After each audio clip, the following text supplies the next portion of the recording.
بسم الله الرحمن الرحیم. زمانوم ډاکټر دلارم دی او زه از اسسټنټ پروفیسر ګیسټرونټولوژي اینڈ هیپاټالوژي په لیډي ریډینګ هسپتال کې کار کوم. زه د خپل اړخه د خپل وارډ اړخه او د ټول هسپتال اړخه ټول پاکستانیانو ته اسپیشلی پښتنو ته د اختر مبارکي او د 14 اگست مبارکي وایم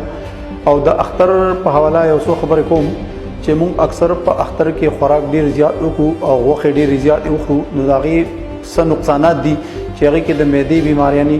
او د کولمو بیماریانی چې ګیسټرونټایټس ته ویلي شي هغه د ډایټري اینڈ ډسکریشن په خوراک کې د اعتدالي د وجنه خېټه اکثر خراب شي او خلکو ته لوز موشن ولګي او بیا په کلو کې مسله دی چې اکثر ډاکټران هم اویلیبل نه وي، نو پکار ده چې موږ په خوراک کې اعتدال پسندي وکړو او خوراک سپیشلی غوښه کم سے کم وخورو،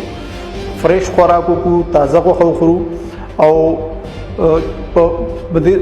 کله چې د چا کوم خلکو ته چې ګیسټرونټایټس شي یا د هغې خېټه خراب شي نو هغې له پکار دي چې لوکل کو کم ډاکټري یا هسپټلي هغې سره کنسلټیشن وکړي او فوراً هغې ته آی بي فلوډ یعنې ډریپونه او او آر اس فوراً شروع شي او بیماری زیاته نشي.